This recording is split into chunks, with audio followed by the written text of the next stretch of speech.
이 시간 우리 주신 하나님의 말씀은 창세기 46장 8절에서 27절까지 말씀 중에 8절과 26절과 27절 말씀입니다. 구약성경 74면에 있는 말씀이 되겠습니다. 창세기 46장 8절로 27절까지의 말씀 중에 8절과 26절과 27절의 말씀입니다. 자, 3절 말씀이죠. 3절 말씀이니까 우리 다 같이 한 목소리로 합독하도록 하겠습니다. 8절과 26절과 27절 말씀입니다. 시작. 애굽으로 내려간 이스라엘 가족의 이름은 이러하니라. 야곱과 그의 아들들 곧 야곱의 맏아들 르우벤과 26절 말씀입니다. 시작. 야곱과 함께 애굽에 들어간 자는 야곱의 며느리들 외에 66명이니 이는 다 야곱의 몸에서 태어난 자이며 애굽에서 요셉이 낳은 아들은 2명이니 야곱의 집사람으로 애굽에 이른 자가 모두 70명이었더라. 아멘. 할렐루야. 내 오늘 변함없이 살아있는 주님의 말씀의 은혜를 사모함으로 말미암아 이렇게 하루의 시작을 말씀과 기도라는 것을 주께서 기쁘게 여기시사, 자, 오늘만큼은 옆에 있는 분한테 좀 이렇게 축복하실게요. 정말 잘 나오셨습니다. 자, 한 번 더 인사하실 때 우리의 자녀를 주님께서 기억하사 크게 사용하십니다.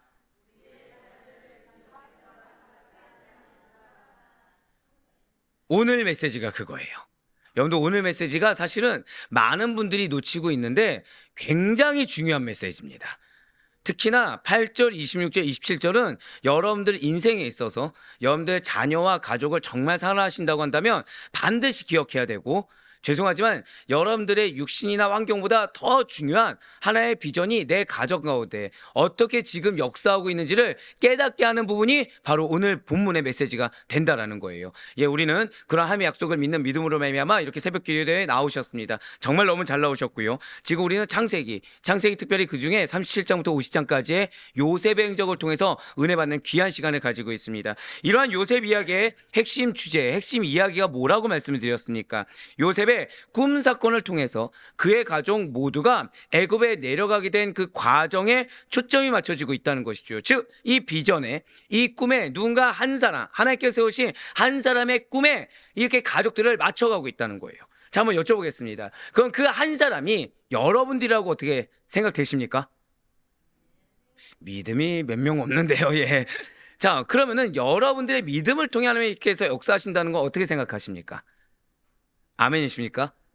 그럼 지금 내 상태가 굉장히 중요하겠죠. 내 상태가 굉장히 중요하겠죠. 이렇게 생각하시면 돼요. 내가 육신과 마음과 환경이 연약합니다. 그런데 그걸 극복하는 믿음으로 하나님의 말씀에 순종했다고 생각해 보세요. 그럼 내 자녀와 가족은 어떻겠습니까? 그 이상의 극복을 하나님께서 보여주시겠죠. 오늘 본문이 또 그런 내용이에요. 정말 오늘 본문이 또 그런 내용입니다. 죄송하지만 하나님은 앓는 소리를 정말 싫어하십니다. 예, 오늘 메시지가 그거예요. 진짜로 오늘 메시지가 그겁니다. 왜 우리가 이러다 죽겠다, 이러다 큰일 나겠다 이런 얘기들 하잖아요. 정말 싫어하십니다. 그게 오늘 본문의 메시지예요. 진짜로. 그래서 그거를 하나님께서 보란 듯이 역전하시는, 극복하게 하시는 메시지가 진짜 오늘 본문입니다. 여러분, 진짜 오늘 본문의 메시지라는 거죠. 예, 맞습니다. 왜일까요? 지금 야곱의 가족에 대한 하나님의 약속은 지금 누가 계승해서 이어가고 있죠? 고백하실게요. 요셉. 예, 요셉의 비전에 맞춰서 지금 야곱 가족을 애굽으로 이주시키셨고, 그 가운데 이 애굽에서 하나님께서 이루시고자 하는 당신의 약속의 말씀이 지금 성취되어가는 과정이라는 것이죠. 이러한 점으로 비춰볼 때 어제부터 시작했던 이 46장 1절부터 47장 12절까지가 뭐라 말씀드렸나요? 애굽 이주 장면과 초기 정착 과정인데 이것이 무엇이라고 말씀드렸죠? 한 번 더 고백하실게요. 요셉 이야기의 클라이막스. 예, 그것이 46장 1절부터 47장 12절까지의 말씀입니다. 그렇기 때문에 당연히 이 본문 안에 들어있는 내용은 너무나도 중요한 메시지가 들어있을 수 있겠죠. 그 가운데 오늘 보면 창세기 46장 8절부터 27절까지의 말씀은 애굽으로 이주한 야곱의 가족 70인의 명단과 관련된 내용이라는 거예요. 우리가 읽어봤을 땐 그냥 이름만 기록되어 있을 뿐인데, 사실 여기는 지금 방금 전에 제가 미리 거의 결론부를 말씀드린 것처럼 너무나도 중요한, 우리가 놓치고 있었지만 너무나도 중요한 메시지가 여기에 함축적으로 깊이 있게 담겨 있다는 것이죠. 그 중에서 우리는 8절과 26절, 27절 말씀만 봉독했습니다. 저희가 읽지 않는 부분인 창세기 46절 8절부터 25절까지는 레아 계열의 자손들의 명단, 실바 계열의 자손들의 명단, 라헬 계열의 자손들의 명단, 그리고 비라 계열의 자손들의 명단이 나와 있다는 거예요. 그렇습니다. 지금 오늘 본문은 제가 지금 누구를 말씀드린 것 같나요? 지금 남자입니까? 여자입니까? 이렇게 말하면 여자라는 건 이제 아시겠죠? 예, 맞습니다. 애굽으로 이주한 야곱 가족의 명단을 모계를 중심으로 해서 야곱의 12아들을 중심으로 모계를 따라, 어머니를 따라 기록했다는 거예요. 자, 먼저 창세기 46장 8절 말씀을 먼저 보도록 하시겠습니다. 애굽으로 내려간 이스라엘 가족의 이름은 이러하니라. 야곱과 그의 아들들 곧 야곱의 아들 르벤과. 아멘. 자, 지금 방금 읽은 우리가 8절 말씀 벌써 누구 가족이라고 또 나와 있죠? 이스라엘. 계속해서 뭐가 중요한 거예요? 고백하시겠습니다. 약속. 지금 약속이 중요하다는 것을 이 이스라엘 한 단어 통해서 계속해서 지금 이어가고 있는 겁니다. 자, 애굽으로 이주한 야곱 가족의 명단, 그것도 하나님의 약속을 받은 야곱 가족의 명단입니다. 27절까지 계속되는 이들의 명단은 모계를 따라 아들 위주로 기록되어 있어요. 왜이겠습니까? 고백하실게요. 이스라엘 가문의 대표, 그거예요, 그거. 즉 오늘 본문에 기록된 자들이 모두 다 나중에 뭐가 된다고요? 이스라엘 가문의 대표가 된 자들이기 때문에 어머니 모계에 따라서 기록했지만 실상 중심은 누구다? 아들 위주로 기록하고 있다는 거예요. 그래서 지금 이 창세기를 누가 썼습니까? 모세가 썼죠. 제일 먼저 보는 독자가 누구입니까? 출애굽한 이스라엘 백성들이겠죠. 출애굽한 이스라엘 백성들에게 매우 잘 알려진 사람들이 오늘 본문에 기록된 자들이라는 거예요. 지금 나는 모르지만, 자, 여러분들 어떻게 할아버지 이름 알고 계십니까? 모르겠습니까? 알고 계시죠? 아, 모르십니까 혹시? 예, 뭐 좋아요. 아버지 이름 아십니까? 모르십니까? 예, 당연히 아시겠죠. 그게 기록됐다고 보시면 돼요. 그러니까 내가 지금 어떤 책을 봤어요. 내가 우리나라 리더가 쓴 책을 딱 봤습니다. 봤더니 거기 누구 이름이 있는 거예요? 내 아버지 이름이 있는 겁니다. 내 할아버지 이름이 있는 거예요. 그럼 잘 알까요? 모를까요? 너무 잘 알 수밖에 없다는 거죠. 특별히 이렇게 애굽으로 이주한 야곱 가족의 명단을 소개하고 있는 너무 중요한 이유가 있다는 것입니다. 오늘은 그냥 우리도 잘 모르는 별로 중요하진 이름을 나열한 족보 정도가 결코 아닙니다. 오늘 본문에는 고백하실게요. 소망의 메시지. 엄청난 소망의 메시지가 들어있어요. 하나님의 매우 중요한 뜻이 담겨있는 말씀이 바로 오늘 본문이라는 거죠. 이렇게 애굽으로 이주한 야곱 가족의 명단을 이스라엘이라는 그 약속을 되새기면서 소개하고 있는 이유는 하나님의 섭리에 의해서 이스라엘 선민 공동체가 어떻게 이루어졌는가를 보여주기 위함이라는 것입니다. 자, 이어서 창세기 46장 26절과 27절 말씀도 한번 먼저 보도록 하실게요. 야곱과 함께 애굽에 들어간 자는 야곱의 며느리들 외에 66명이니 이는 다 야곱의 몸에서 태어난 자이며 애굽에서 요셉이 낳은 아들은 2명이니 야곱의 집사람으로 애굽에 이른 자가 모두 70명이었더라. 아멘. 자, 지금 26절에 붉은색으로 표현된 분 한번 보시길 바래요. 야곱과 함께 애굽에 들어간 자는 이라고 나와 있습니다. 지금 야곱을 기준으로 그 가족들의 수를 세고 있다는 것이죠. 지금 중심인물이 분명히 요셉의 행적인데 지금 이 말씀에 대해서는 누가 지금 중심물이 되고 있습니까? 야곱이에요. 정확히는 하나님의 약속을 받은 야곱이죠. 애굽에 이주한 야곱의 가족들의 총 인원이 지금 몇 명입니까? 이미 애굽에서 살고 있던 요셉의 가족을 다 포함해서 밑에 27절 보면 모두 70명으로 지금 기록하고 있다는 거예요. 그 가운데 지금 오늘 본문에서는 특히 한번 고백하실게요. 하나님의 섭리. 그 키워드에 주목하면서 말씀을 들으셔야 됩니다. 한 번 더 고백하실까요? 나의 가정에 하나님의 섭리가 충만하게 임하고 있습니다. 그거를 생각하시면서 들으셔야 된다는 거예요. 하나님의 섭리가 지금 늙은 야곱에게, 자, 제가 지금 어디에 액센트를 줬죠? 늙은 야곱에게 어떻게 역사였는지를 우리에게 아주 생생하게 알려주고 있는 본문. 그 가운데 여러분들의 신앙의 연수, 나이의 연수, 육신 환경이 중요한 것이 아니라 왜 약속이 중요하고 왜 순종이 중요한지. 그래서 제가 아예 오늘 처음부터 너무 잘 나오셨다고 말씀드렸잖아요. 왜죠? 이미 순종해서 나오신 것이기 때문에. 그러면은 이 말씀의 은혜는 누구의 것이 되는 겁니까? 맞아요. 나의 것이 되는 거예요. 이게 그냥 나는 아무 생각 없이 나올 수도 있고, 그냥 왠지 나가야 될 것 같아서 나갈 수도 있고, 안 나오면 목사님의 전화를 받을 것 같아서 나올 수도 있지만, 중요한 건 뭐예요? 나왔다라는 결과가 중요합니다. 예, 나왔다라는 결과가 정말 중요한 거예요. 그래서 제가 오늘 이 말씀을 준비하면서, 물론 환경에 진짜로 이제 나오고 싶어도 거리라든지 그런 분들 있을 수 있잖아요. 그분들을 포함해서 정말 오늘 이 메시지를 들으신 분들은 이 말씀의 은혜가 그냥 제가 전하는 것 이상으로 임하기를 바라는 마음으로, 그 기도하는 마음으로 정말 왔습니다. 예, 뭐 축복이 임하기 정말 간절히 바랍니다. 자, 그러면 야곱이 좋아요. 애굽으로 이주했을 때 그의 나이가 몇 세였습니까? 130세였습니다. 이를 어떻게 할 수 있죠? 창세기 47장 9절 말씀을 보시면 야곱이 애굽으로 와서 바로 앞에 섰을 때가 130세라고 나와 있습니다. 그리고 창세기 47장 28절 말씀을 보시면 야곱이 애굽 땅에서 17년을 살고 147세의 임종전 자녀들을 축복하는 것으로 기록되고 있다는 것이죠. 창세기 47장 9절 말씀과 47장 28절 말씀을 같이 보도록 하시겠습니다.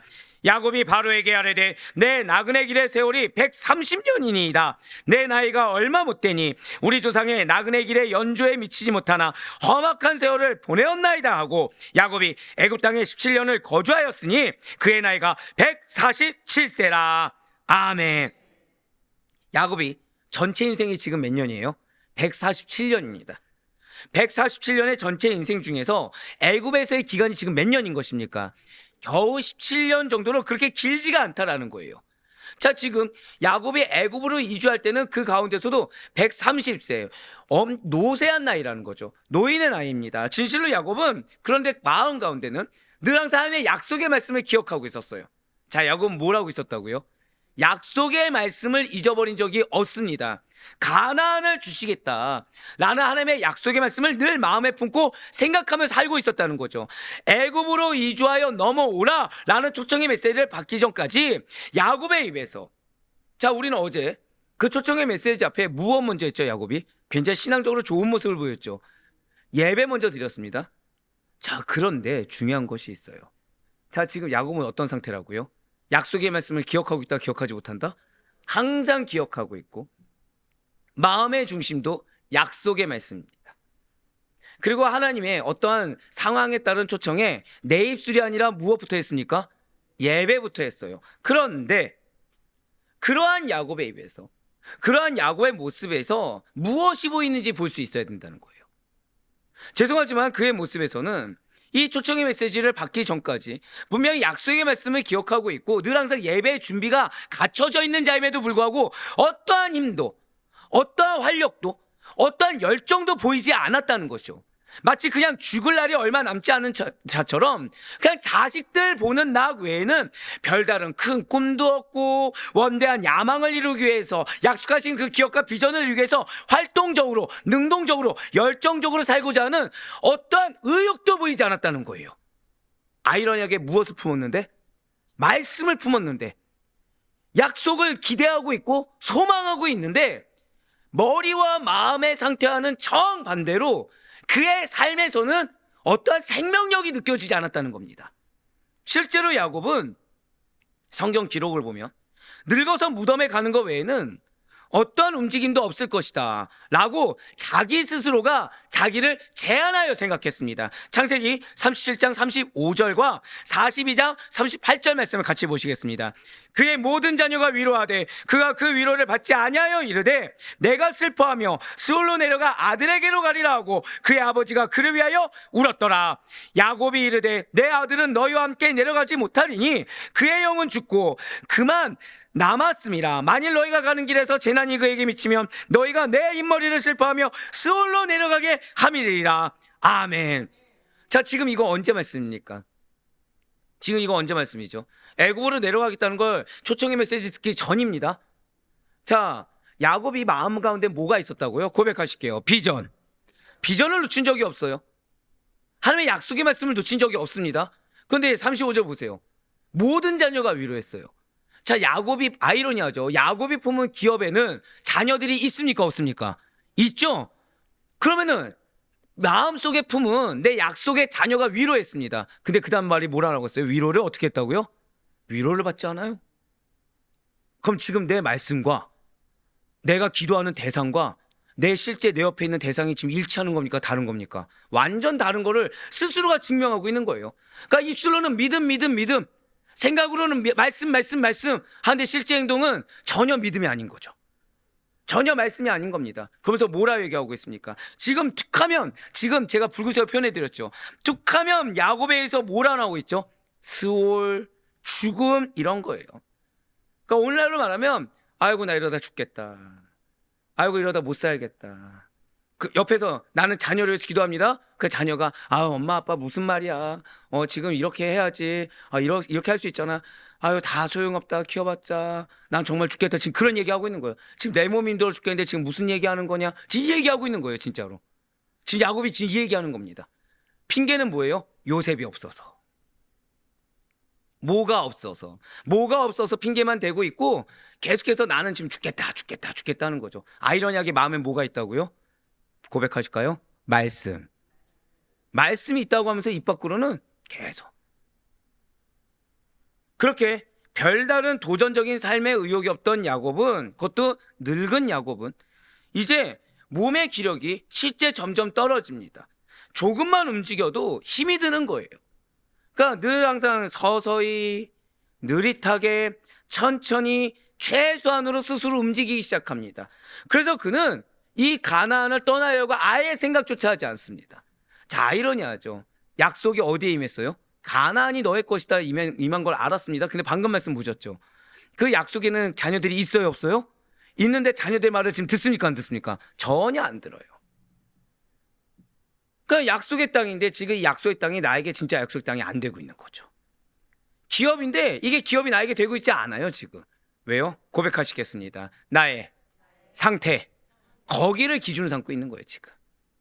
나의 상태의 기준. 내 상태가 지금 전부가 되고 있어요. 그러면서 착각은 뭐예요? 나는 비전을 품고 살고 있다. 나는 약속을 품고 살고 있다. 삶은 지금 약속에 맞추고 있습니까? 내 육신 상태에 맞추고 있습니까? 육신 상태에 맞추고 있어요. 그런데 지금 이 감정은 지금 자녀들에게 좋습니까? 안 좋습니까? 안 좋죠. 그러니까 내 감정의 상태에 맞추고 있어요. 아이러니한 건 무슨 착각 속에 있다고요? 나는 약속을 붙들고 살고 있다. 나는 말씀을 붙들고 살고 있다. 근데 이분은 증명은 뭐하고 있습니까? 수월, 죽음. 그렇습니다.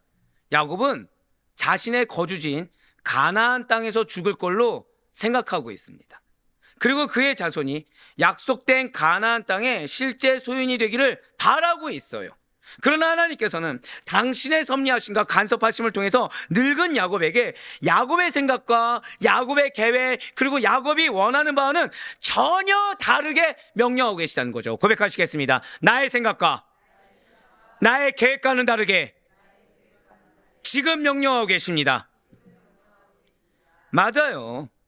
지금 야곱은 착각하고 있습니다. 분명 나 이제 잘 정착해서 잘 살고 있다. 이제 내 역할 다 했다. 그런 그에게 지금 노년의 삶에서 전혀 생각하지 않았던 갑작스러운 이주 명령이 내려졌다는 거죠. 그와 마찬가지로 우리들 중 누군가에게 이러한 비슷한 명령이 임할 수도 있다는 거예요. 이게 저희 어머니가 항상 고백하는 게 있어요. 자식 새끼를 다 키워놓으면 끝날 줄 알았다. 근데 문제가 생겼죠. 저희 애들을 지금 저희가 목회를 하니까 봐주고 계시잖아요. 같이 사니까 봐주고 계시잖아요. 그럼 저희 아들이 요즘 하는 말이 있어요. 아마 들으셨겠지만 뭐라 얘기한다고요? 할머니 할아버지 오래 사셔야 돼. 왜냐하면 내 아들 딸들도 봐주셔야 돼. 너희는 엄마 아빠가 있잖아. 사역을 하시잖아. 라고 한 거예요. 자, 그러면은 저희 어머니 아버지의 기대는 무엇죠? 결혼만 시키면 끝날 줄 알았다. 그런데 지금 저희 어머니 아버지가 애를 봐주실 때 항상 입에 뭐를 달고서 봐주실까요? 말씀이에요, 말씀입니다.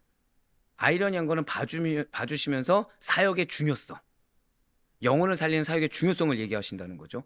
그러면서 오히려 어머니 아버지가 계획했던 거와는 전혀 다르게 더 성실하게 살 수밖에 없는, 더 열심히 기도 생활해야 되고 더 열심히 살 수밖에 없는 환경을 주님께서 명령해서 주셨다라는 거예요.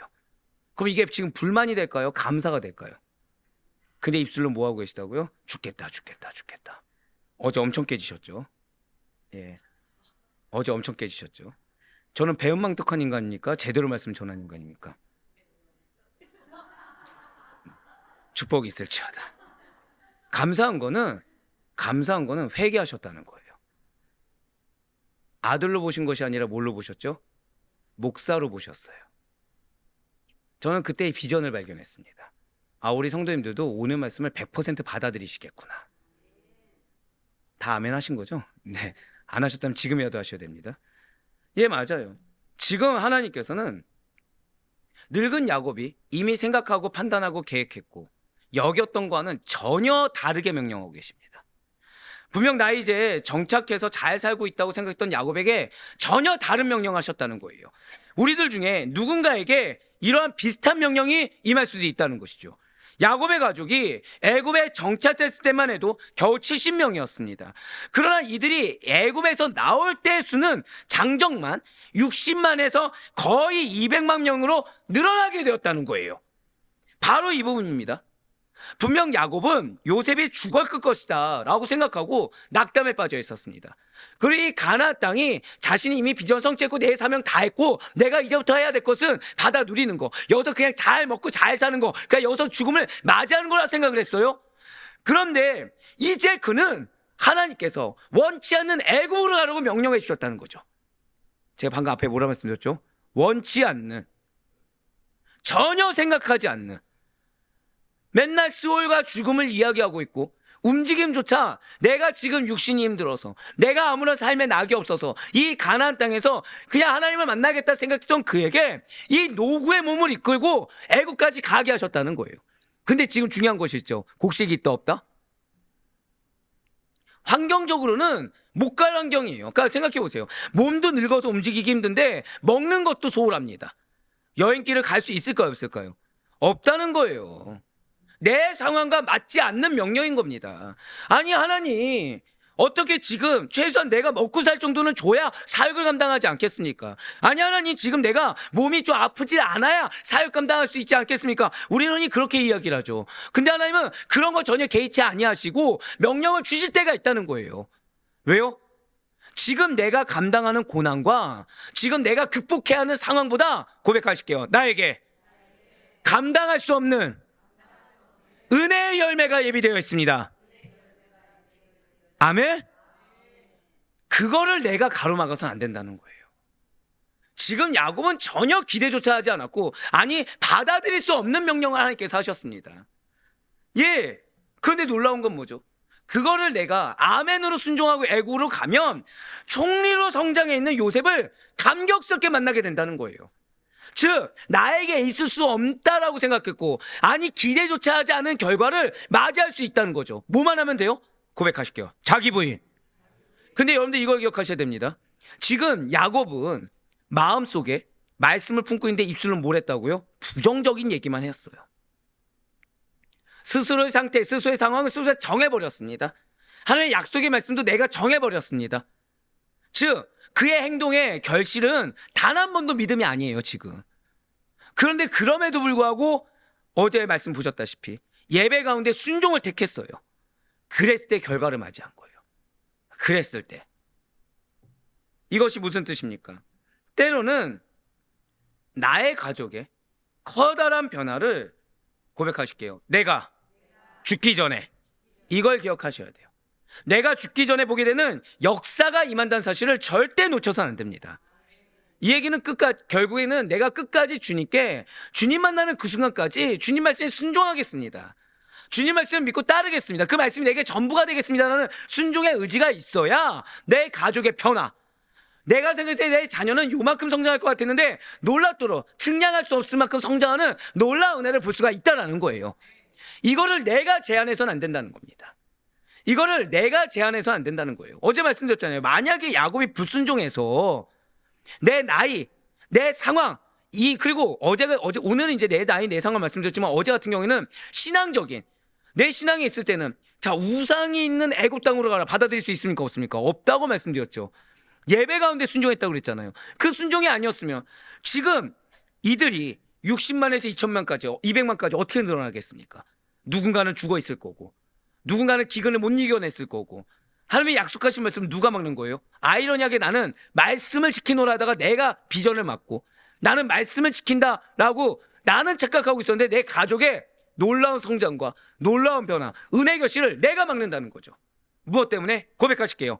나의 편협함. 나의 편협함 때문에. 종교적 편협함, 세상적 편협함, 인간적인 편협함 때문에 내 자녀의 앞길, 내 가족의 앞길을 나는 막는다고 단 한 번도 생각 못했는데 내가 막고 있다는 거예요. 아이러니한 건 내 마음에 뭐가 있다고요 지금? 말씀이 있고 내 마음에는 비전이 있고 나는 신앙적으로 문제되게 살지 않았음에도 불구하고 지금 뭐 때문에요? 편협함 때문에. 지금 또 뭐 때문에요? 나태함, 게으름 때문에. 육신의 연약함, 환경의 연약함을 핑계로 내 입술로 계속 부정적인 거. 그거를 얘기하느라 정작 내 자녀의 앞길, 내 가족의 앞길을 나도 모르는 사이에 막을 수가 있다는 겁니다. 반드시 잊지 마시길 바래요. 우리가 저 천성에 가기까지 어떠한 것도 내가 예견된 결과만이 존재하는 것이 결코 아닙니다. 분명 하나님께서는 어제나 오늘이나 동일하신 분이 맞습니다. 하지만 그분의 뜻과 그분의 계획은 사람들과 달라서 여러분의 삶에 어떻게 역사하실지 감히 다 측량하지 못한다는 것이죠. 죽음에 거의 다 다른 자들의 특징이 있습니다. 그것은 하나님과의 교제가 끊어진다라는 거예요. 실제로 성경의 많은 인물들이 하나님과의 교제가 원활하지 못할 때 죽음에 이르게 됩니다. 그렇기 때문에 우리가 살아있다라는 말은 다른 의미에서는 우리가 하나님과 교제하고 있습니다 라는 말과 동의어가 된다는 것이죠. 이 땅의 많은 불순종의 영혼들은 하나님과 교제하고 있지 않다라는 사실로서 이미 죽은 것이고 이미 심판을 받은 것입니다. 그래서 성경은 예수님을 믿지 않음으로 말미암아 하나님과 사람의 유일한 중보자요 화목제물이 되시는 예수님을 통할 수가 없기 때문에 이미 심판받은 자들에 대해서 벌써 심판받았다라고 명확하게 선포하고 있다는 것이죠. 요한복음 3장 18절의 말씀 보시길 바랍니다. 그를 믿는 자는 심판을 받지 아니하는 것이요 믿지 아니하는 자는 하나님의 독생자 이름을 믿지 아니함으로 벌써 심판을 받은 것이니라. 아멘. 그렇습니다. 하나님과 교제하지 않는 자들은 벌써 심판을 받은 자들로서 껍데기인 60만을 가지고 살아가는 죽은 영혼에 불과합니다. 지금 야곱은 130세 나이예요. 육신이 쇠약해졌습니다. 사실상 마음도 내가 애착을 가지는 요셉이 없다 보니 제가 지금 요셉 앞에 뭘 붙였어요? 애착을 가지고 내려놓지 못하는 요셉에 대해서 여기에 모든 걸 쏟다 보니 이 인물이 없으니까 지금 소망을 못 품고 있어요. 소망을 못 품고 있습니다. 입술로 뭐만 나와 있어요? 스올 죽음만 이야기합니다. 아이러니한 건 마음에 못 품고 있다고요? 말씀과 비전을 품고 있다고 말씀드렸어요. 그런데 지금 야곱은 움직임이 있습니까 없습니까? 없다는 거예요. 없습니다. 그걸 당연하게 여기고 있어요 지금. 그런데 기억하셔야 돼요. 그럼에도 불구하고 고백하실까요? 여전히 하나님과 교제하였다. 여러분들 예배의 중요성이 여기에 있어요. 여러분들이 깨달을 수도 있고 깨닫지 못할 수도 있습니다. 무엇에 대해서요? 내 영적 상태에 대해서. 그러니까 내가 지금 말하는 것이 뭐가 문제고 뭐가 하나님이 싫어하는지도 모른 채로 내뱉을 수가 있다는 거예요. 지금 야곱이 스올을 얘기할 때 자기가 문제라는 걸 알았을까요? 몰랐을까요? 전혀 몰랐다는 거죠. 왜요? 마음에 뭐가 있었다고요? 계속해서 강조하죠. 마음은 비전과 말씀을 품고 있기 때문에. 여러분들 내가 품고 있다고 해서 전부가 아닙니다. 내 삶의 결실이 무엇이냐가 정말 중요하죠. 그런데 지금 그럼에도 불구하고 최소한 한 가지는 지켜왔기 때문에 고백하실까요? 기회를 받을 수 있다는 거예요 지금. 그 한 가지가 뭐라고요? 하나님과 교제하는 자. 여러분들 예배의 중요성이 그겁니다. 여러분들 예배를 허투루 들으시면 안 돼요. 예배의 그 말씀에 대해서 사실은 항상 이제 이 셔틀을 타면 저희 이제 권사님 두 분이 고생을 하십니다. 왜냐면은 저의 이제 간증을 듣게 돼요. 제가 지금 3일 밤을 샜습니다. 지금 3일 밤을 샜어요. 토요일부터 주일, 월요일, 어제까지. 그러니까 일이 많아요, 진짜. 일이 많으면 뭔가를 포기해야 되겠죠. 근데 포기를 못 하겠는 거예요. 그럼 포기하고자 하는 가장 큰 유혹이 뭘까요? 기도입니다. 기도입니다. 근데 처음부터 서운한 것도 있고 이게 좀 영적으로 민감한 편이다 보니까 기도를 못 쉬겠는 거예요. 그럼 두 번째 유혹이 뭘까요? 말씀입니다. 말씀이에요. 근데 여기서 감사한 것이 있어요. 말씀을 계속 주시는 거예요. 일단 여러분들에서 기도하면 말씀이 끊기는 일은 없습니다. 계속해서 주시는 거거든요. 여러분 솔직히 우리 설교 들으면 내 말씀으로 여겨주십니까? 안 여겨주십니까? 항상 이렇게 얘기하는데 안 여겨진다고 하면은 말이 안 되겠죠. 여겨지죠, 여겨지죠. 근데 그거는 왜냐면은 진짜 실제 여러분들을 위한 말씀이기 때문이에요. 그러니까 이 본문 가지고 제가 다음번에 설교하면 이 말씀이 나올까요, 안 나올까요? 절대 안 나옵니다. 절대 안 나옵니다. 왜 우리가 지금 오병이어가지고 4번을 들으셨잖아요. 다 다른 메시지잖아요, 지금. 아, 4번인 줄 모르시는 분들이 계시군요, 지금. 그러니까 지금 유혹이 있다는 거예요. 유혹이. 근데 이 유혹을 이겨낼 수밖에 없는 거. 차라리 내 육신이 썩어 없어지고 말지라고 하는 거는 말씀이 지금 그러니까. 지금 말씀이 내 육신이 중요하다, 중요하지 않다? 중요하지 않다는 거예요. 왜냐하면 이 다음 메시지 때문에 그런 거예요. 여러분 기억하셔야 됩니다. 한 명을 하나님께서 십자가를 지게 하실 때가 있어요. 그것도 이제 오늘은 제가 오늘 메시지가 너무 기뻤던 것은 하나님이 여러분들을 성장을 시키기로 작정하셨다는 게 제가 보이는 거죠. 이전에는 십자가 지는 것만도 기뻐하셨다고 한다면 고백하실게요. 이제는 기쁨으로, 기대함으로 십자가를 지겠습니다. 하나님 그걸 원하시는 거예요.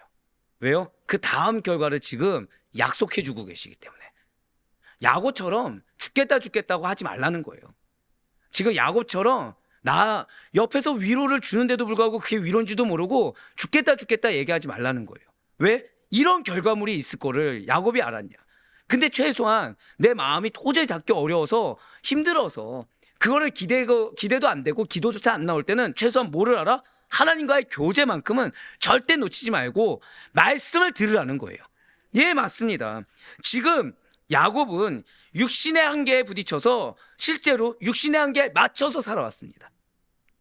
그런데 그는 여전히 하나님과 교제는 잊지 않았기 때문에 그 노구의 몸을 이끌고 모든 가족을 데리고 애굽행을 결정할 수가 있었다는 거예요. 자신의 육신의 한계에 결국에는 하나님 주신 기회 앞에 육신의 한계에 굴복한 것이 아니라 그 기회 앞에 하나님의 섭리에 순종함으로 고백하실게요. 육신의 한계에 굴복한 것이 아니라 하나님의 섭리에 순종하였습니다. 이걸 기억하셔야 돼요. 오늘 이걸 기억하셔야 됩니다. 오늘 이걸 기억하셔야 돼요. 그래서 애굽으로 내려와서 자기의 가족들의 변화, 살아있는 믿음의 삶들의 증거, 그리고 그 이후의 것을 물론 저 천성에서 바라봤겠지만 자신의 자녀들, 내가 봤을 때는 소망도 없이 바라보고 옆에서 위로해도 위로의 말조차도 들리지 않던 내 자녀들이 얼마나 부흥하고 얼마나 번성한지를 보고 기뻐할 수가 있었다는 거예요. 할렐루야. 그렇습니다. 야곱 가족들의 명단은 그냥 일반 사람들의 이름의 나열이 아닙니다. 후일 이스라엘 가문의 대표가 된 자들의 명예로운 명단이 된다는 거예요.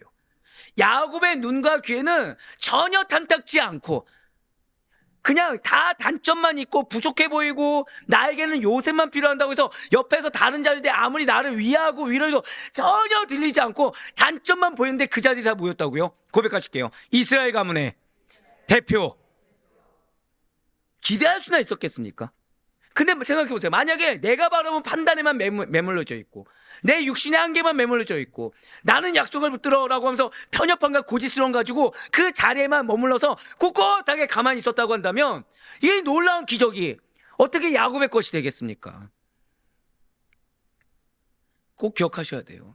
나에게 지금 이 상황을 주셨는데 믿음의 순종의 명령을 주셨던 이유가 있는 겁니다. 제가 어제 한 권사님과 통화하는데 사실 권사님이 좋은 상황이 아니었어요. 저는 걱정이 되는 상황이에요. 근데 그분이 위해서 제가 너무나도 회개가 되는 말씀이 나왔어요. 이유가 있겠지요. 와, 제가 너무 기쁜 거예요. 그 이후에 이제 교수님을 만나는데 제 입에 막 간증이 나오는 거예요. 그분을 위한 간증이 나오는 거예요. 아니, 그러니까 별로 좋은 상황이 아니었습니다. 걱정할 만한 상황이셨어요. 진짜. 근데 걱정이 없으세요. 왜? 그냥 이유가 있겠지. 하나님이 깨닫게 하고 듣게 할 땐 이유가 있겠지. 그냥 그거 가지고 기도하시는 거예요. 너무 놀란 거죠, 저는. 저는 뭐라고, 그러니까 그 이후에 교수님과 대화하면서 무슨 축복을 드렸을까요? 이 말씀이 그분의 말씀인 줄 믿습니다. 여러분들, 육신의 한계는 언제나 다가옵니다. 여러분들, 지금까지의 평생을 살아오면서 위기 있었습니까? 없었습니까? 언제나 있어요. 언제나. 죄송하지만 그때마다 우리는 착각해서는 안 돼요. 나는 믿음이 있는데. 이거 착각하면 안 됩니다. 믿음이 있잖아요. 그럼 믿음의 결실이 나오는 겁니다.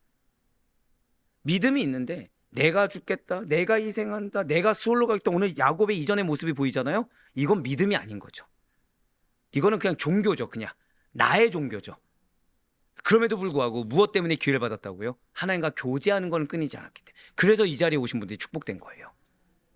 어쩌면 여러분들 마음이 좋을 수도 있고 안 좋을 수도 있습니다. 진짜로. 여러분들 영적 상태가 정말 엉망일 수도 있고 최상일 수도 있어요. 근데 상관없이 지금 여러분들 어디에 있습니까? 고백하실게요. 나는 지금 하나님과 교제하고 있습니다. 그 자들만이 기회를 얻는 거예요. 그 자들만이 어떤 기회입니까? 자, 그렇습니다. 성경이 지금 이렇게 애굽 이주자들의 명단을 기록한 것은 가나안을 떠날 때는 70명에 불과했던 이스라엘 백성들이 후에 모세에 의해 이 글이 기록될 당시에는, 즉 출애굽할 당시에는 장정만 무려 60만 3,550명이 되는 하나님께서 실로 놀랍게 축복하셨다. 결국 야곱이 믿음으로 순종한 것이, 야곱이 자신의 육신에 매인 것도 아니고 자신이 알고 있는 종교적인 틀에 매인 것도 아니고 자신의 판단과 기대에 매인 것이 아니라, 고백하실게요, 말씀에 순종하였음이 놀라운 축복을 받게 하였습니다. 그거를 보여주기 위해서 이 족보를 기록했다는 거예요. 민수기 2장 32절 말씀을 보도록 하시겠습니다. 이상은 이스라엘 자손이 그들의 조상의 가문을 따라 계수된 자니 모든 진영의 군인 곧 계수된 자의 총계는 60만 3,550명이며 아멘. 사실은요, 우리가 오늘 본문의 명단을 보고 읽는 것만으로도 감격스러워야 돼요. 너무 놀랄 수 있어야 된다는 거죠. 그러면서 여러분들의 땀이 헛되지 않음을 깨달아야 됩니다. 그러면서 내 입술이 제어가 안 되는 거를 회개해야 돼요. 내 입술이 야곱처럼 이야기하는 거를 회개할 수 있어야 됩니다. 그 가운데 내가 지금 혹시 야곱의 모습과 동일한 모습을 보이는 것은 아닌지 빨리 돌이켜볼 수 있어야 돼요. 그러면서 감사하고 감격해야 된다는 거죠. 왜요? 지금 야곱을 보세요.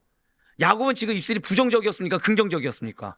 굉장히 부정적이죠. 믿는 자로서 하지 말아야 될 말을 했죠. 믿는 자로서 어떻게 스올, 죽음을 이야기하겠습니까? 하나님 만나라는 말을 사모해야 될 자가.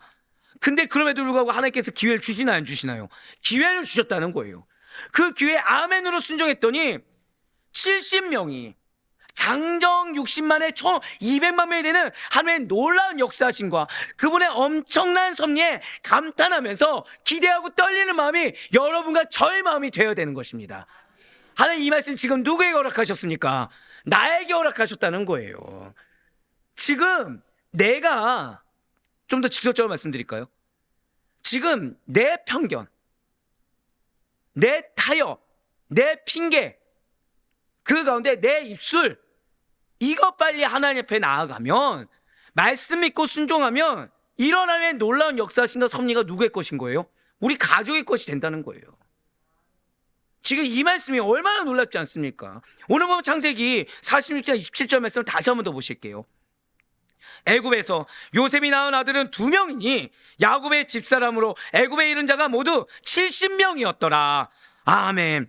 자, 지금 붉은색 표현에 보시면 70명이라고 나와 있습니다. 지금 이 수에는 야곱의 며느리의 이름은 포함도 되어 있지 않아요. 즉 그들까지 합하면 야곱 가족의 수는 훨씬 많았겠죠. 그럼에도 불구하고 본문이 지금 이 27절 말씀이 애굽 이주의 야곱의 가족의 수를 70명으로 굳이 70명으로 기록하고 있다는 것입니다. 그 이유가 무엇일까요? 그것은 하나님의 계획과 완전한 섭리하에 야곱의 모든 가족이 애굽으로 이주했음을 나타내기 위함이라는 거예요. 절대 고백하실게요. 나의 순종이 가족의 순종이 됩니다.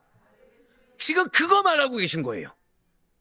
지금 여러분들의 불평이 뭐가 되는 거예요? 가족의 불평이 되는 거예요. 나도 모르는 사이에. 그래서 어제 그 권사님을 제가 축복한 거예요. 그분의 그럼에도 불구하고 믿음이 나도 모르는 사이에 가족의 믿음을 대변하고 있는 거예요. 그럼 여러분들 어떤 입술이 돼야 되겠습니까? 지금 여러분들은 기대하셔야 돼요. 여러분들 혹시 우리가 지금 이틀 지났죠. 주일 이후에. 주일 말씀 얼마나 기억하십니까? 나는 이틀 동안 성령 충만했다. 늘 항상 충만해서 기쁨이 흘러넘쳤다. 있으십니까? 내 마음 가운데 말씀이 이렇게 아로새긴 듯 딱 새겨져서 이 말씀에 대한 기대감을 가지고 내 배우자 자녀들에게 막 축복하고 막 내가 정말 너가 나를 위해서 태어나 진짜 하나님께서 주신 놀라운 보석 같은 자다 이렇게 축복하며 살아왔다. 있으십니까? 우리 솔직하게 손들지 않으셔도 돼요. 나는 이틀 동안 불평불만은 늘어났다. 난 나 죽겠다 했었다. 난 힘들겠다 했었다. 난 제한을 두었다. 있으시죠? 근데 지금 뭐라고 말씀하세요? 그런 우리를 기억하지 아니하시고 고백하실게요. 지금부터 믿음으로 나아가라는 거예요. 지금부터 순종하라는 거예요. 내 입술이 나는 문제가 문제로 보여서 지적을 했는데 그게 가로막는다는 거예요. 지금 그게 가족을 막고 자녀를 막고 공동체를 막는다는 거예요. 그럴 입술을 가지고 아멘 하라는 거예요. 지금 그러면 그게 어떻게 된다고요? 70명이 지금 70명은 무엇이다? 완전수를 말씀드렸죠. 내 가족을 대변하고. 지금 이건 중직자들도 중요하죠. 결국 목회자인 저의 입술이, 중직자인 여러분들의 입술이 교회를 대변하는 거예요. 교회를 대변하는 나의 입술이 부정적이거나 정죄하는 입술이 되면 그걸로 끝난 문제입니다. 근데 오히려 격려해주고 위해주고 축복해준다고 한다면 70명이 몇 명이 된다고요? 지금 200만 명 가까이 되는, 저는 60만이라 생각하지 않습니다. 200만 명 가까이 되는 은혜가, 고백하실게요, 나의 입술에 달려있다는 거예요. 성경에서 7은 완성, 종결을 나타내는 완전수를 사용되고 있습니다. 또한 10은 기본수의 종결과 만수로서 역시 완전수라는 거죠. 따라서 7과 10의 곱수인 70 역시 완전수라는 거예요. 따라서 야곱 가족 70명이 의미하는 바는 야곱의 가족이 이 야곱 한 사람의 순종으로 말미암아 단 한 사람도 빠짐없이 모두 다 하나님의 완전한 섭리하심과 인도하심, 보호하심, 은혜에 따라 애굽으로 안전하게 이주하여 하나님의 동행과 보호하심 가운데 거하고 있음을 보여주고 있다는 것이죠. 이것은 결국 하나의 택한 백성은 한 사람을 통해서, 고백하실까요? 나 한 사람 통해서. 예, 맞아요. 나 한 사람을 통해서 단 한 사람도 예 없이 모두 다 구원받을 것을, 모두 다 승리하게 될 것을 말해주고 있다는 것이죠. 요한복음 6장 37절의 말씀입니다. 아버지께서 내게 주시는 자는 다 내게로 올 것이요 내게 오는 자는 내가 결코 내쫓지 아니하리라. 아멘. 진실로 하나님께서는 예수 그리스도를 통해서 당신의 택한 백성을 단 한 사람도 잃거나 버리지 아니하시고 다 구원하시사 영원한 구원의 기쁨을, 영원한 승리의 기쁨을 누리게 하실 것입니다. 하나님의 약속은 아무리 불가능해 보인다고 하더라도 다 이루어주십니다. 믿으십니까? 그렇기 때문에 우리에게 필요한 것은 어떠한 한계나 제한이 아니에요. 어떠한 부정적인 것도 아니고 어떠한 편견도 아닌 것입니다. 의심이 아니라는 거예요. 모든 것을 가능하게 하시는 하나님 믿는 믿음인 것입니다. 회개할 것은 지금 지방을 계속해서 왔다 갔다 하고 있어요. 갔다 왔다 오면서 불만이 계속 나오는 거죠. 하나님 인간적으로 이렇게 사는 건 아니지 않습니까? 갔다 오면서 가만히 하니까 통화를 계속합니까? 통화를 계속하니까 목이 이 상태겠죠. 하나님 이건 아니지 않습니까? 이건 아니, 막 불만만 늘어오는 거예요. 그 중에 가장 큰 불만 뭐죠? 설교를 해야 되는데 이 목소리로 뭘 설교하겠습니까? 뭘 착각하고 있죠? 설교를 제가 합니까? 하나님이 하십니까? 성령님께서 하시는 거거든요. 제가 지금 3일을 못 잔 사람 같습니까? 아니면 푹 잔 사람? 말도 안 나오네. 물론 눈 밑에 다크서클만 보면 그럴 수 있지만 지금 어떤가요? 지금 충만하십니까? 감사해요. 그렇게 대답해 주셔야 됩니다. 안 그러면 마음이 연약해서 또 일기를 쓰게 돼요. 네, 혹시 마찬가지라는 거예요. 하나님의 일에는 불가능이 없습니다. 거꾸로 말씀드릴까요? 여러분들의 삶 가운데 어려움이 있다고 한다면 그걸 하나님의 일로 선포할 수 있어야 돼요. 하나님을 선포하고 하나님 주신 말씀에 그냥 아멘 순종할 수 있어야 됩니다. 내가 지금 내 마음의 상태 이거에 국한돼 있잖아요. 죄송하지만 나는 가족의 앞길을 막고 있고 자녀의 앞길을 막는 거랑 똑같습니다. 공동체 앞길을 막는 거랑 똑같다는 거예요. 이 가운데 망하고자 하는 사람이 누가 있겠습니까? 나 하나 잘 살면 되고 다 망해도 좋다 있으십니까? 그런 자라면 여길 나가야죠. 우린 믿는 자가 아니게 되는 거죠. 근데 우린 그런 자가 아니라 나도 축복받고 나에게 붙여준 영혼도 축복받길 바라는 자들 아닙니까? 여러분들 가운데 나만 혹시 천국 가면 되고 내 자녀 지옥 가도 된다 있으십니까? 한 명도 없다는 거예요. 우리는 모두 다 축복받기 위해서 하나님께서 뭐라 말씀하셨나요? 우리의 입술이 중요하다는 거예요. 우리의 말씀 앞에 순종이 중요하다는 거예요. 지금 최소한 너희들이 영적 상태가 너무나도 안 좋아서 그런 긍정적인 것이 안 나온다고 하더라도 최소한 무엇은 알아? 예배는 드리라는 거예요. 하나님과 교제의 자리만큼은 지키라는 거예요. 그래야 기회를 받는다는 것입니다. 그 귀 앞에 아멘으로 순종한 자가 내가 할 수 없는 놀라운 역사, 놀라운 부흥의 것이 누구의 것입니까? 고백하실게요. 나의 것입니다. 그렇습니다. 혹시 지금 하고 있는 일들 중에서 불가능해 보이는 듯한 문제에 직면해 계십니까? 육신도 연약하고 환경도 연약해서 낙담하고 기진맥진해 계십니까? 그래서 말은 안 했지만 다 포기하고 싶은 마음이 들 정도로 암담하고 아무것도 다시 시작하는 것이 아니라 그냥 지금 있는 삶을 유지해 가면서 또는 여기서 더 무엇인가를 하려는 마음이 들지 않을 정도로 지쳐있는 상태입니까? 지금 나 하나 건사하기도 힘드니까 뭔가 더 해주시면 않았으면 좋겠다 이런 마음 가운데 혹시 계십니까? 바로 그때가 불가능한 것이 전혀 없는, 아니 전능하신 주님께 도심을 구하는 기도를 드려야 할 아주 적합하면서 반드시 드려야 할 때가 지금이라는 사실을 놓치지 마시길 바라요. 스스로 결정하고 판단하기 전에 구해야만 하는 것입니다. 구하기 전에 마치 내가 할 일은 다 했다고, 이 정도만 해도 충분하다고, 이 이상은 못하겠다고, 오늘 야구처럼 힘들어서 죽겠다라고 스스로 결정하거나 그 판단에 대해서 절대 자부해서는 안 된다는 것이죠. 무슨 일이든지 간에 나 스스로가 인간적인 노력, 인간적인 열심, 내가 생각할 만큼 모든 최선을 다했다고 여겨진다고 하더라도 만일 기도하지 않았다고 한다면, 아니 기도했다고 하더라도 여전히 우리에게는 고백하실게요. 아직 남아있는 최선이 있습니다. 그것이 무엇일까요? 죽도록 기도하셔야 돼요. 간절히 기도하셔야 됩니다. 제가 왜 기도를 포기하지 못했냐? 사실은 마음을 주신 것이 있어요. 너가 1시간 기도했는데 성도가 몇 시간이나 기도하겠냐? 너가 4시간 기도했는데 성도가 그 이상 기도하겠냐? 이 마음에서 도저히 못 내려놓겠는 거예요. 어떤 분이 그러더라고요. 금식 왜 하십니까? 하지 않으면 안 되니까 하는 겁니다. 앞에서 영적 리더가 최소한 본이 돼야죠. 목숨 걸고 기도하는 모습을 보여야죠. 영적 리더가 목숨 걸고 기도하는 모습을 보여도, 자, 한번 여쭤볼게요. 얼마큼 목숨 걸고 계십니까? 얼마큼 기도에 최선 다하고 계십니까?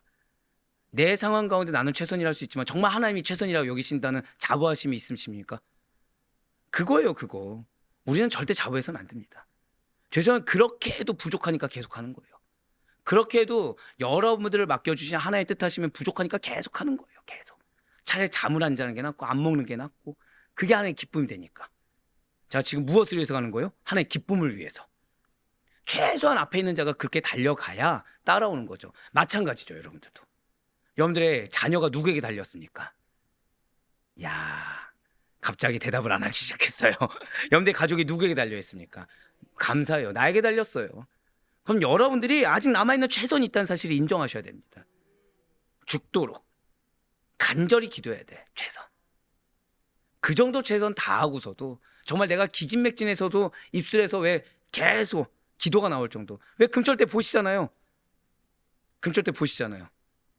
저 축도한 다음에 기도가 기도처럼 들리십니까? 근데 신기한 건 뭔지 아세요? 그래서 셔틀하고서 다시 2차전을 하죠.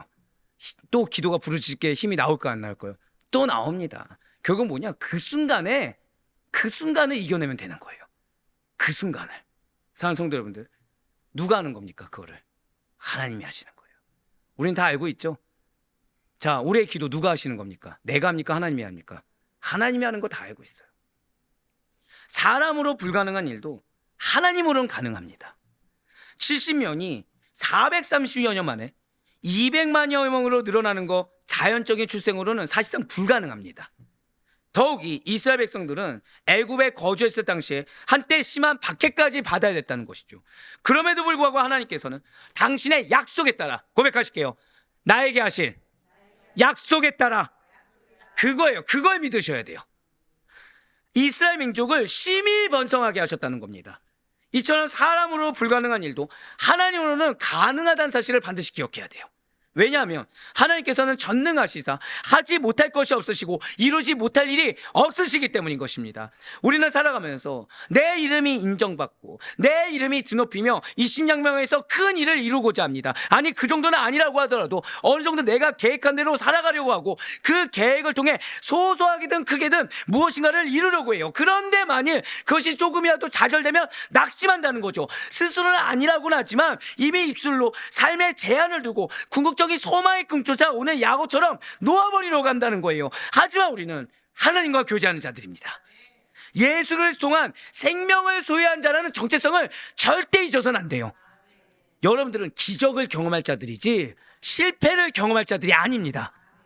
야곱처럼 죽기 전에 우리는 반드시 가족들의 변화를 볼 수 있는 자들이고, 하나의 섭리를 알고 기쁨과 소망을 경험하는, 무엇보다 부흥과 성장을 경험할 자들이 여러분과 저의 사실을 절대 잊지 마시길 바라요. 그러한 자들에게 주시는 생명에 약동하는 기쁨과 능력과 소망이 여러분과 저의 것임을 의심치 마시길 바랍니다. 오늘 말씀을 마치기 전에 우리의 정체성을 확고히 하는 것이 얼마나 중요한 일인지 소름 돋을 정도로 감동을 주는 단어가 오늘 본문에 있어요. 오늘 본문에 한 단어를 주목해 주시면 좋겠습니다. 창세기 46장 27절 말씀을 마지막으로 보시길 바라요. 자, 지금 우리 불구세어 편된 부분 같이 읽겠습니다. 시작. 아멘. 이거예요, 이거. 이게 엄청난 감동을 주는 단어입니다. 지금 요셉은 일찍이 애굽에 내려가서 총리가 되었어요. 자, 그럼에도 불구하고 애굽으로 내려간 야곱의 70인 중에서 요셉이 들어가 있습니까? 안 들어가 있습니까? 요셉이 들어가 있죠. 자, 그런데 지금 요셉의 세상의 위치는 무엇이죠? 총리죠. 자, 우리가 내 가족에 누굴 소개할 때 뭐라고 소개합니까? 아, 지금 우리나라 총리야, 이렇게 소개합니까? 그리스도인이야, 이렇게 소개하십니까? 예, 다 표정이 말씀해 주시는군요. 다 표정이 말씀해 주시는군요. 자, 만약에 그럴 일은 아니지만 제가 서울대 나왔다고 생각해 보세요.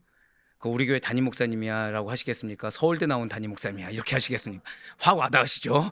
예, 이런다는 거예요. 이런다는 거예요. 근데 지금 성경 보세요. 지금 총리 있습니까? 없습니까? 1도 없어요. 애굽 세상 사람들 시각으로 보면 야곱의 12아들 중에 하나인 요셉은 애굽의 총리인 요셉이 더 대단하고 더 중요해 보일 것입니다. 하지만 신앙의 눈, 믿음의 눈으로 보면 약속의 자손이 되어 하나님의 백성이 되었다는 사실보다 더 중요한 것이 없다는 사실을 지금 보여주고 있는 거예요. 저따 고백하실게요. 나의 자녀는 약속의 자녀입니다. 그게 가장 귀하고 그게 가장 능력 있으며 그게 가장 하나님께서 기뻐하시는 고백이라는 거예요. 사랑하는 성도 여러분들, 일시적인 세상의 영화라는 것은 참 만족을 주지 못합니다. 잠깐이야 마음에 평안을 주고 기쁨을 주며 여유를 줄 수는 있겠죠. 그러나 그것이 얼마나 가겠습니까? 그것은 결국 또 다른 고민거리, 또 다른 걱정거리를 드러내게 되고 우리의 연약하고 불신앙적인 악함만을 또다시 끄집어낼 뿐입니다. 하지만 믿음은 다르다는 거예요. 약속의 자손이요, 하나님의 백성이 누릴 영화는 영원하다는 사실을 결코 놓치지 마시길 바라겠습니다. 그래서 우리가 자녀를 바라보는 눈, 우리가 가족을 바라보는 눈, 우리가 상황을 바라보는 눈이 전혀 달라야 된다는 거예요. 나에게 허락된 자녀, 나에게 허락된 가족들은 약속의 자녀이자 약속의 가족입니다. 세상의 어떠한 성공과 사람들의 인정을 위해서 내 욕구와 만족을 종교적으로든 인간적으로든 대리 만족시켜 주기 위해 부르신 것이 결코 아니라는 거예요. 우리의 기업으로 얻된 자녀들은 야곱의 자녀들이 이스라엘 가문의 대표자들이 된 것처럼 내 약속의 자녀가 반드시 그렇게 될 것을 의심치 마시길 바라겠습니다.